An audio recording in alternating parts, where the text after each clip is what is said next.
It's coming. There's no escape. On Halloween, the veil between this world and the next will lift. And then, all hell breaks loose. People have been scaring each other for as long as there's been a Halloween. But how long is that? Where does it come from? And why do we put on disguises and carve jack-o'-lanterns? To indulge our darkest fears? Unlocking the secrets of Halloween means discovering how it all began thousands of years ago. So lock the doors, dim the lights, and don't be scared as we dig up the real story of Halloween.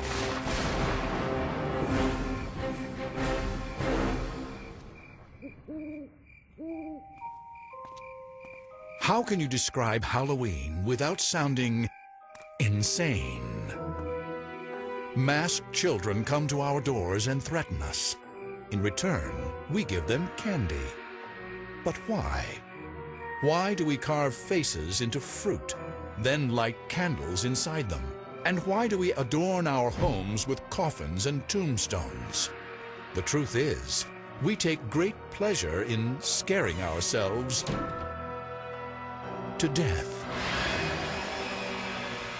Halloween is about being someone else. It's about getting outside your own skin. And I think we tolerate it because we know it's one night.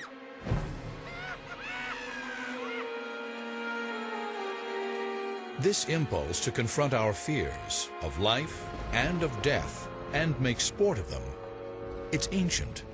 And so are our treasured Halloween traditions.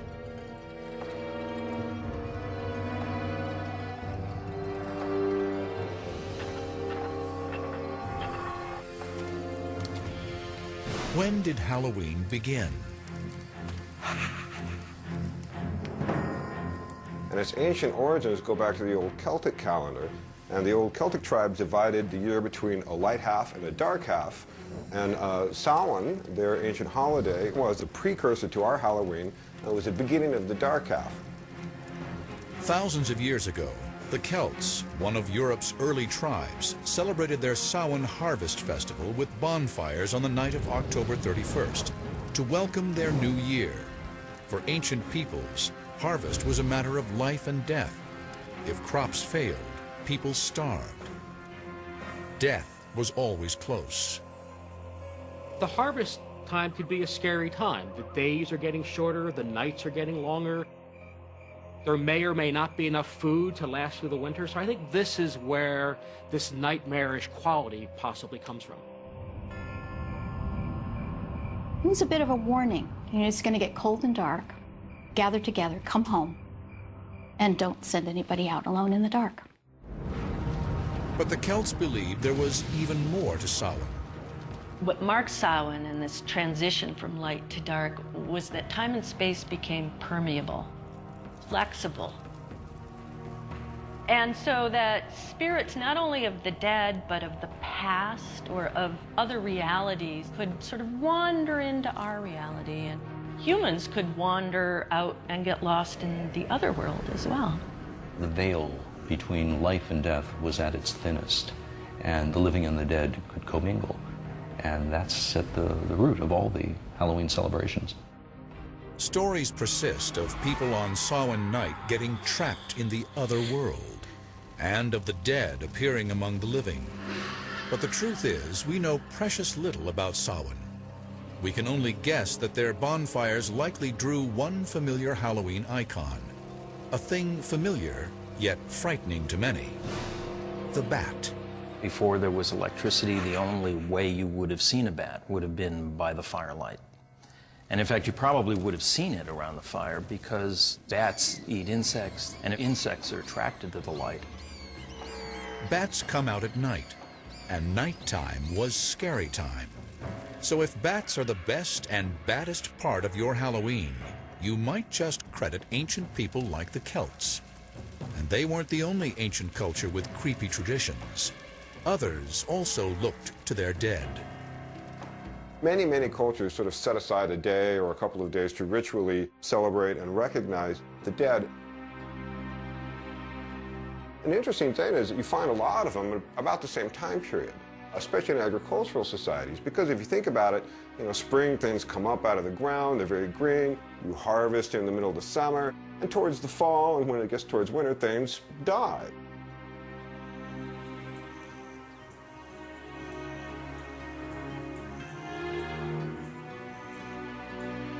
But how did these ancient traditions survive into our modern era? In Western culture, they were preserved by, of all people, Christians. In a bizarre twist of history, as Christianity spread, it adopted and reimagined pagan folkways rather than try to stamp them out.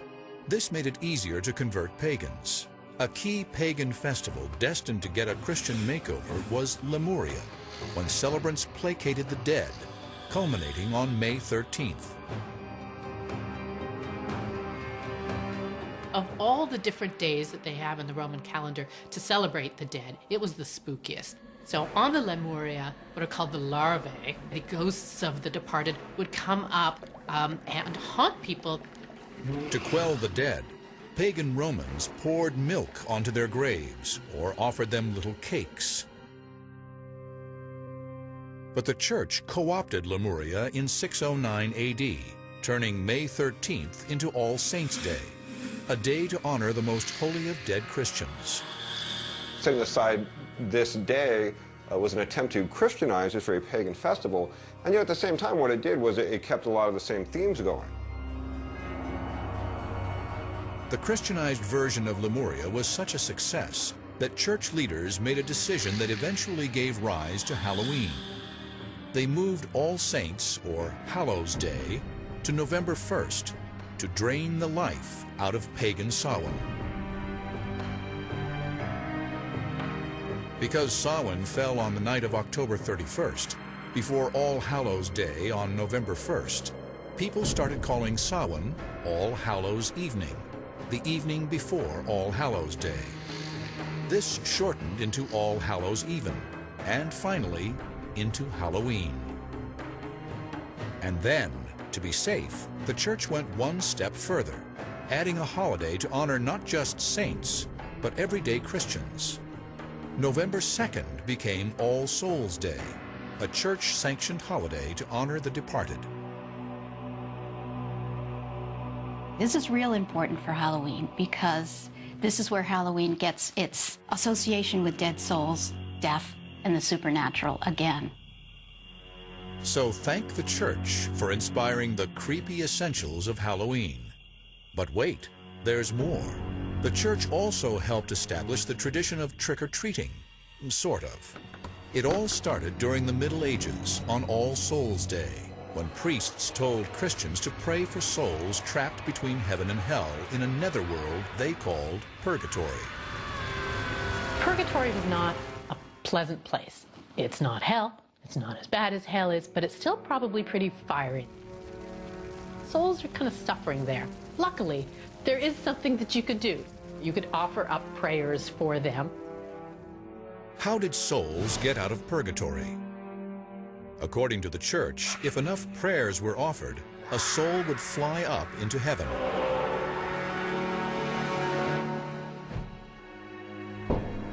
This led to a medieval custom that bears more than a striking resemblance to our modern trick-or-treat. Children would go souling, begging for soul cakes, spiced cakes filled with raisins. In return for these treats, the beggars would offer up prayers for souls trapped in purgatory.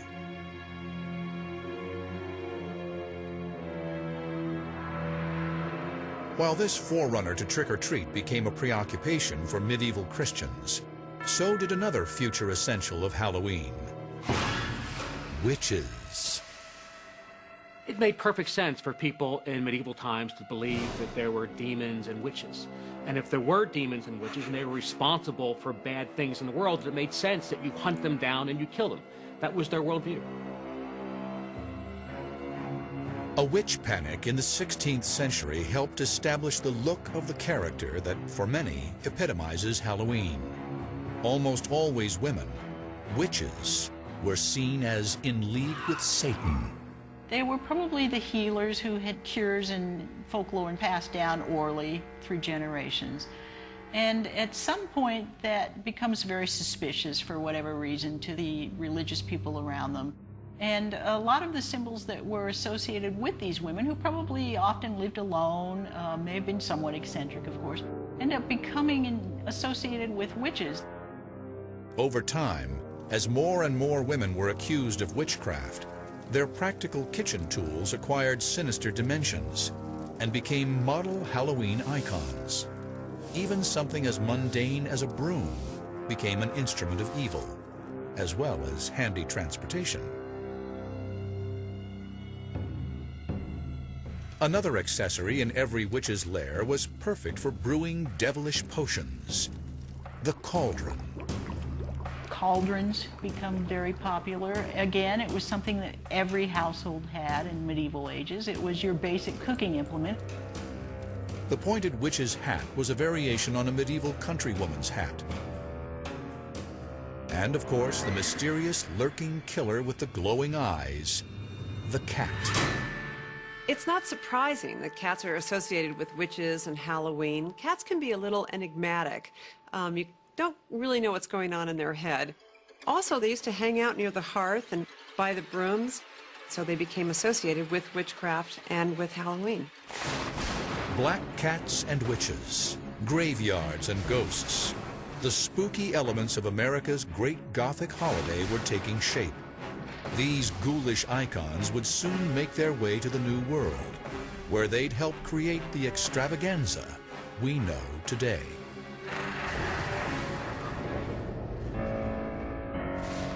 Bonfires, worshiping the dead, begging for treats. The elements of our modern Halloween were haunting Europe at the dawn of the 17th century, but they hadn't yet collected into a spooky, secular holiday. History would now start consolidating them and give life to an odd celebration of death. It's death that makes this holiday.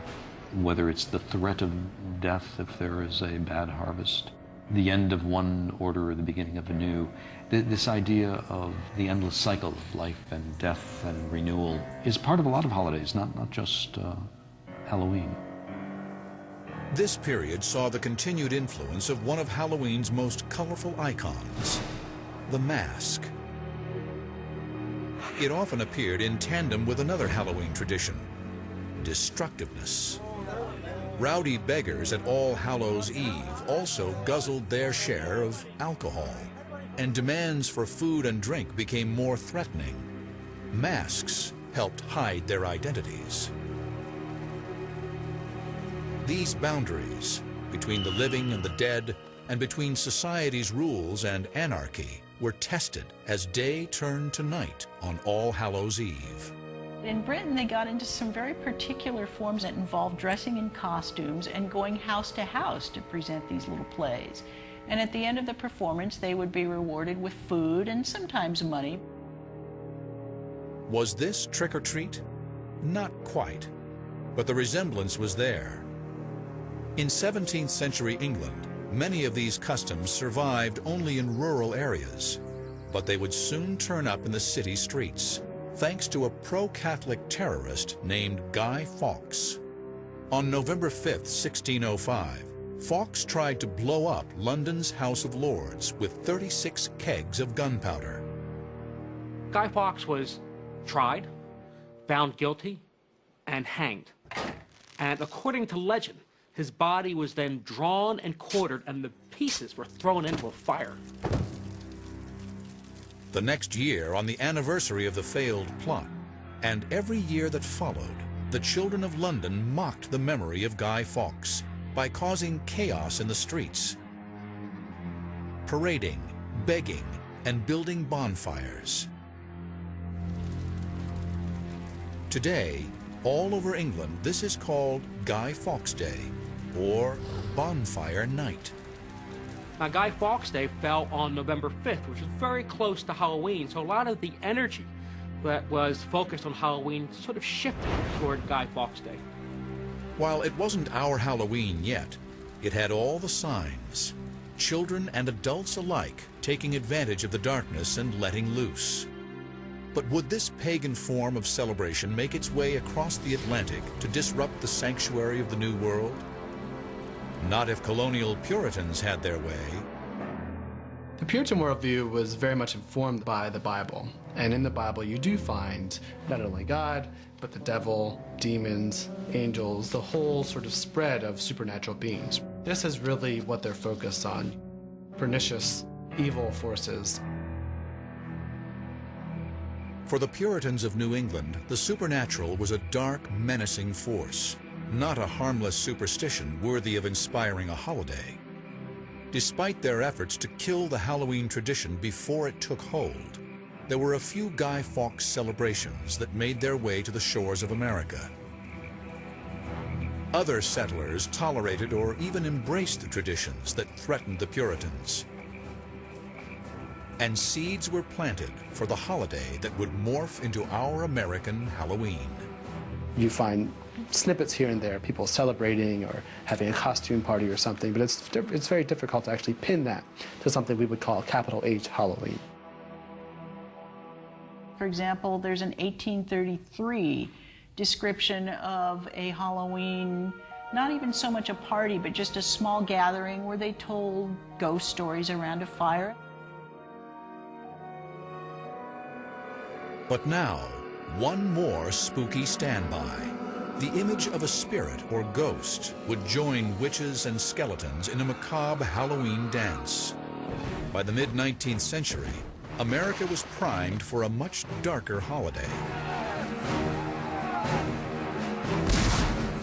Having endured 4 long years of civil war that ended in 1865 with over 500,000 dead.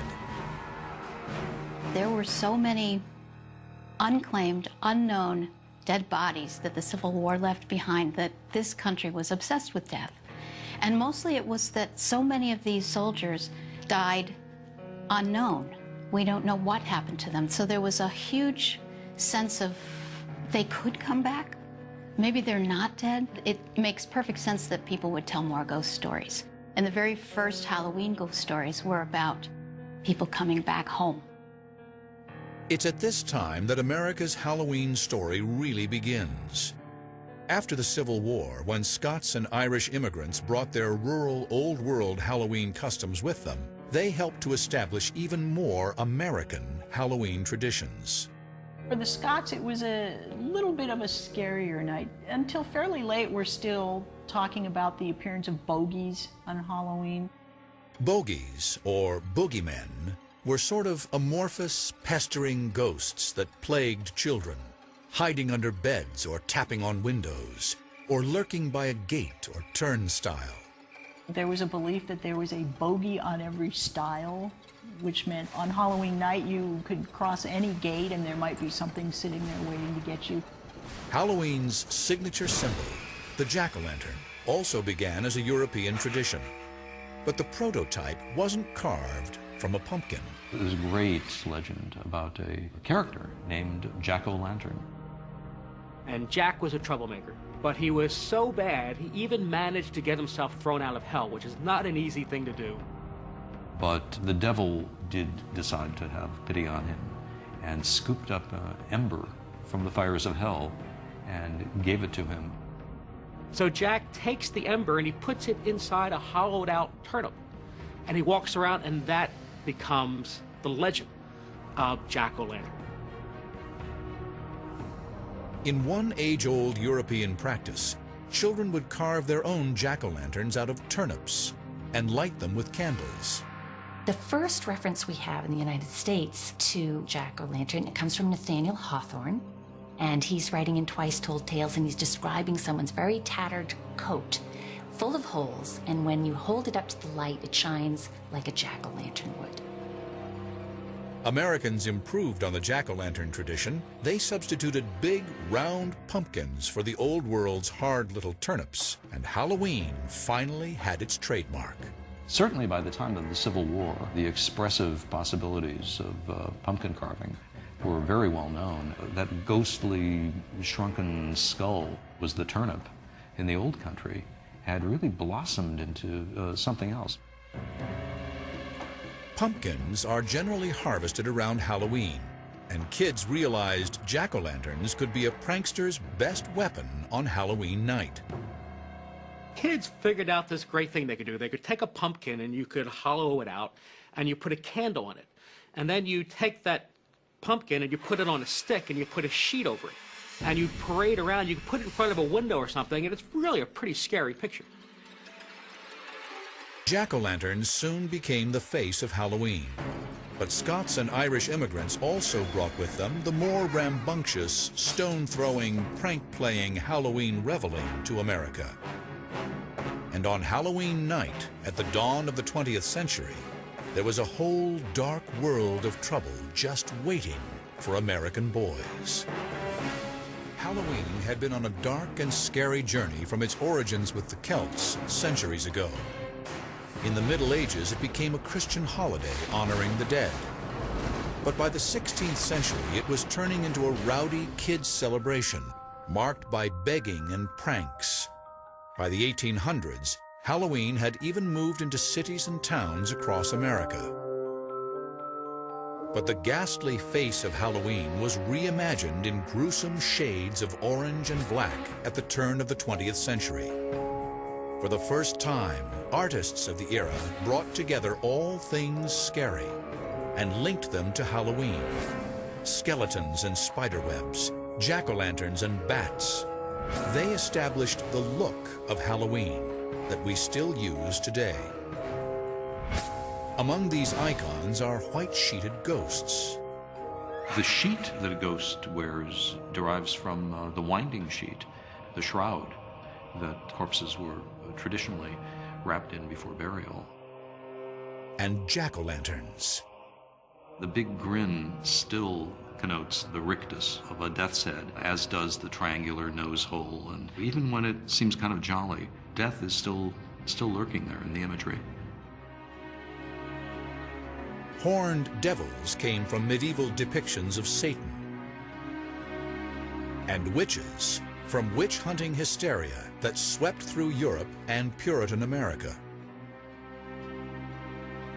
Witches became very popular in the early part of the 20th century, which is why they naturally became linked to Halloween. And there's actually a change in the way we perceive witches. The witches of the 19th century were old, they had big noses, and there were warts. And the witches in the 20th century are actually kind of attractive. It makes Halloween just a little, not only scary, but also a little naughty. But even as Halloween was dressing its old customs in new costumes, it was also creating new traditions, bad ones. Was Halloween in the early 20th century getting out of hand? To the dismay of authorities and property owners, the answer was yes. It was whatever you could think of. That was a bunch of mischief. Back in those days, people had buggies. The bigger kids tried to take a buggy and put it up on a haystack. And there's about a half a dozen of the guys, and they just kind of pushed it up the haystack. It was a lot of fun. Oh, we never did anything that was really destructive. Mostly tricks. But for others, those tricks were more destructive. Pranks, usually committed by adolescent boys, plagued cities like Chicago and Philadelphia. By the 1920s, Halloween in America was turning into a crisis. Tricks on Halloween night were out of hand. The destructive pranks went beyond just smashing pumpkins. Kids would take bars of soap and they'd put them in the rails for streetcars so that the streetcars would derail and people would actually get hurt. They would take the steps in front of people's doors and move them so when people walked outside they would fall over and get hurt. They would set fires. They would throw stones through windows. I mean, this is really destructive stuff. In rural communities, pranksters took wagons apart and reassembled them on roofs. They removed gates on farm fences so that animals could escape. This particular prank was so popular that in some places the night before Halloween was called Gate Night. In other cities it was Mischief Night or even Hell Night. Halloween pranks during the Great Depression may have been, in part, a product of the desperation of the time, an excuse for troublemaking. But there was already trouble everywhere. and many communities couldn't afford to feed their own, much less clean up destructive messes. The Halloween of 1933 was actually labeled Black Halloween in a lot of newspapers because of all of the destruction that the cities incurred. The kids were no longer just doing innocent, silly things. Now they were smashing light bulbs. They were setting fire to buildings. They were smashing car windows. If Halloween were to survive, it would have to change. Schools and police departments and other civic groups consciously and very actively promoted the idea of taming Halloween. And so they started to invent all sorts of things for kids to do, to divert them.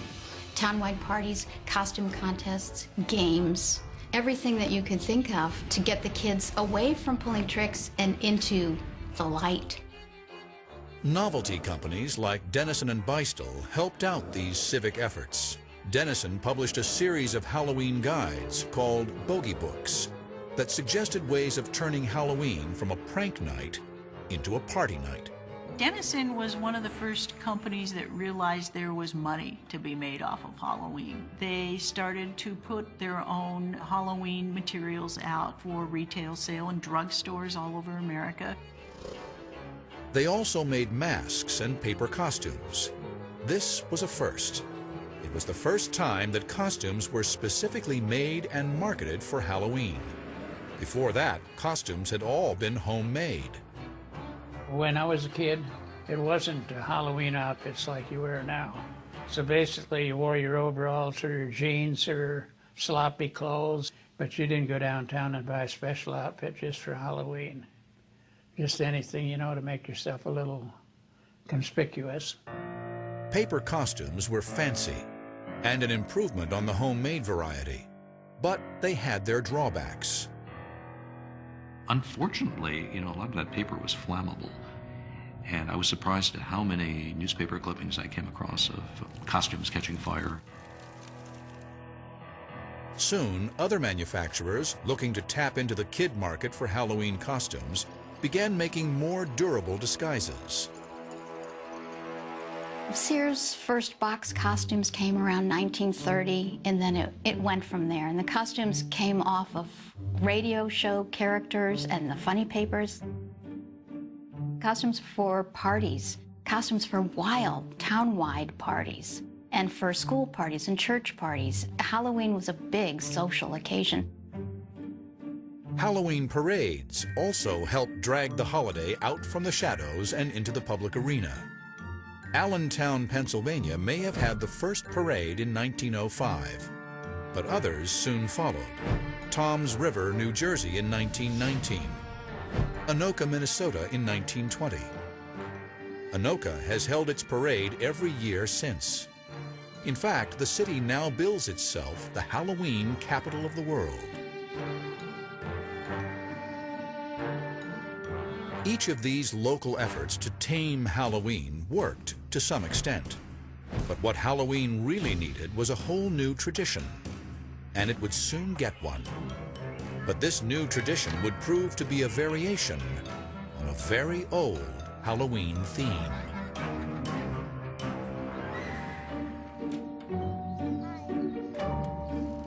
Trick or treat. That phrase still triggers cascades of candy into plastic pumpkins and pillowcases across America on the night of October 31st. And though the custom goes back centuries, the phrase trick or treat is probably less than 100 years old.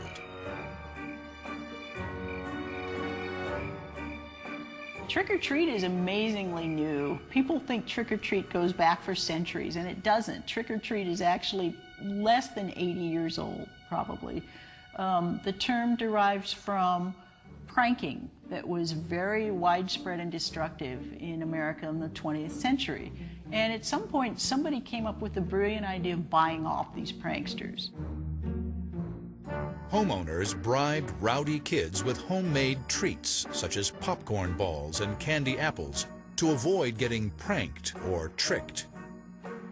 In 1939, the phrase and the custom turned up in print. Doris Hudson Moss published an article in American Home magazine that talked about the success she had having a Halloween open house for the kids in her neighborhood. She didn't get tricked.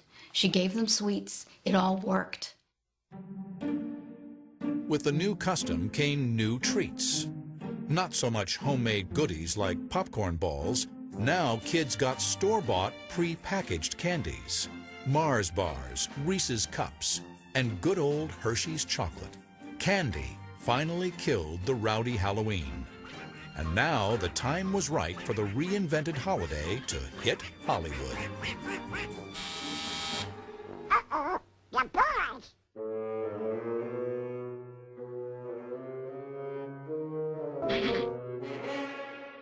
Hello, boys! Trick or treat! Ah! Hello, and you, and you! Thank you, and you, Donald! Halloween was becoming a pop culture phenomenon, a national festival attended by millions, celebrating the joys of scavenging for mass-produced candy. I loved Halloween when I was a kid. I participated in it. I loved the rituals of it. I loved the pranks of it. I loved the mischief of it. I loved going to houses and dressing up and getting candy, and then there were parties. I mean, it was just fantastic. Then in 1966, Halloween found a home where all pop culture ultimately goes: TV. Halloween's stature zoomed off the charts when America went trick-or-treating with Charlie Brown. The whole idea of the Great Pumpkin, of course, came from the comic strip when Sparky Schultz decided that it would be very funny if one of the kids got his holidays mixed up. And so that's how Linus ends up in the pumpkin patch every year. Who are you writing to, Linus? This is the time of year to write to the Great Pumpkin. On Halloween night, the Great Pumpkin rises out of his pumpkin patch and flies through the air with this bag of toys for all the children. You must be crazy. When are you going to stop believing in something that isn't true? When you stop believing in that fellow with the red suit and the white beard. Television and America's most popular comic strip had given Halloween its unofficial seal of approval. The holiday had never in its entire history been so mainstream. But Halloween-themed cartoons aimed at kids were one thing. A movie for adults with Halloween as its theme was another. Nobody had ever tried it before. That is, until director John Carpenter took a stab at it in 1978 with the classic Halloween. The idea for calling my film Halloween came from the distributor. And when he said it, I thought, you know, he's right, absolutely right. There's never been really a Halloween-themed film. It's one of those eye-openers. Wow, why didn't I think of that years ago? What a great idea. Carpenter's $325,000 film would spawn a franchise grossing more than $500 million. It broke new ground, elevating the horror film from B-movie status to respected genre. And completely by accident, the film would also redefine our attitudes about Halloween masks. It started when the wardrobe budget forced the crew to create a mask for the villain, Michael Myers, for next to nothing. The production designer ran up to Burt Wheeler's magic shop on Hollywood Boulevard and bought this Captain Kirk from Star Trek mask, which didn't look anything like William Shatner, just looked this strange face, elongated face. But it was spray painted and fixed up a little bit. It was distorted, which is perfect. It's kind of written that way in the script, as wearing a face. The bargain basement mask and the villain behind it soon became another Halloween icon. Michael Myers still, even though the original movie came out in 1978, it still remains one of the most popular Halloween characters of all time. This idea of the masked stalker menacing young people at Halloween, it shifted the focus of Halloween away from ghosts and goblins to human villainy. But this nondescript mask did much more than that. It helped to redefine the limits of what a Halloween mask could be. And it ushered in a new face of Halloween, one for a new millennium. For hundreds of years, masks and costumes have been a way for partiers to disguise themselves. And now, it's a multi-million-dollar business. One Halloween-themed store, Burbank, California's Halloween Town, is so popular It's open 12 months of the year, satisfying customers' need for disguise. We've had this business for 10 years now, and we really wanted to make it special, so we decided to open a year-round permanent store with ultimate spooky shopping environment. It really puts people in the mood to shop for Halloween. Halloween stuff is all over the store, but the heart of Halloween Town's business is masks. We have dozens of masks. We have the best zombies you can find, the best clowns. Masks and disguises have always been great ways to let you off the hook in terms of your behavior. With an acting out kind of holiday like Halloween, of course, it's perfect. When I was a kid, I loved masks, but usually all you could find at the local stores were crappy plastic, flimsy masks that lost their shape. But as time went on, they've really evolved into an art form where there's a lot of time spent in the sculpting and the painting, and now it's to the point where you can get an expensive, high-end mask that almost rivals movie quality. And Wayne Toth would know. He's a special effects artist for major motion pictures. We have a lot of customers that like higher-end stuff or high-quality stuff, so we go out of our way to get that. We have high-end costumes, fancy jackets, and all kinds of accessories you really couldn't find anywhere else. We try and make it so no matter what you're looking for, you can find it here. Today's upscale masks and costumes are a far cry from the generic devils, witches, skeletons, and ghosts of the 1960s. But that's the decade when the Halloween wardrobe began to change. Hollywood started to influence what kids wore, transforming them into their favorite TV and movie characters. Today, that trend has escalated to an obsession. Film franchises like A Nightmare on Elm Street, Scream, and Halloween are inspiring growing legions of kids to dress to kill. To wear the mask of the killer or of the ghost, of the skeleton, it gives a kid a sense of a lot of power and also of safety, because the monster can't get you if you are the monster for that moment. Crazed killer masks are just part of Halloween's evolving taste in costumes. The only rule now is that there are no rules. Masks take their inspiration from pop culture, religion, politics, you name it. And a growing number of faces behind them belongs not to kids, but adults. Halloween has become a huge adult activity, and I don't think that was the case, say, 50, 60 years ago. But it's been, again, specific days set aside where you can be somebody that you normally aren't. You can get behind a mask, you can wear clothes you would never wear during the rest of the year, and people enjoy these. Truth is, our 21st century Halloween is as much a holiday for adults as it is a holiday for kids. You get those children who are now growing up, and they become very nostalgic for Halloween. So Halloween shifts again, starts to become more of an adult holiday. Halloween businesses now cater to anyone who wants to get into the spirit of the holiday, with parties and Halloween-themed venues such as haunted houses. 50 years ago, when you were too old to trick or treat, you probably had to stay home and hand out candy. There was nothing else for you to do. Now there is a vast and imaginative haunted house industry just for you. And there's something like 4,000 haunted houses in the United States every year.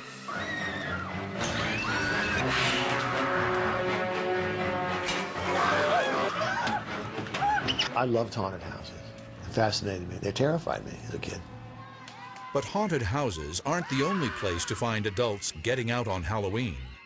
In places like New York City's Greenwich Village Halloween Parade and West Hollywood's Halloween Carnival, the holiday takes a walk on the wild and naughty side. Of course, the gay Halloween parade is now a big fixture in San Francisco, in Los Angeles, and of course a big part of the New York celebration. But it's this idea of turning the world on its head and being who you aren't or would like to be. Again, it's that mercurial American obsession with self-transformation. And that's the thing I think that really ignited Halloween in America. This sexually liberated Halloween sometimes crosses the line from adults to adults only. If you look at the costumes that are sold to adults these days, the costumes for women are all kind of borderline prostitute costumes. You know, the sexy nurse, the sexy maid, the sexy anything.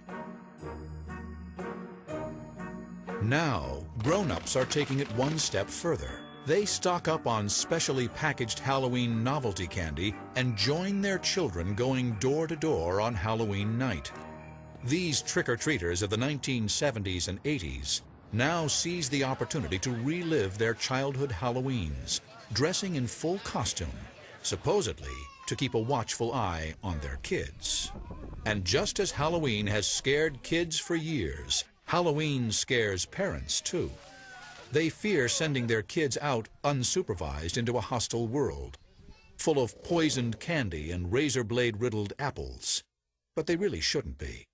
I grew up hearing about razor blades and apples myself, and it's clearly what we would call a contemporary legend. Another term is urban legend. There's a great societal unease about this idea that we're telling our kids to go take candy from strangers.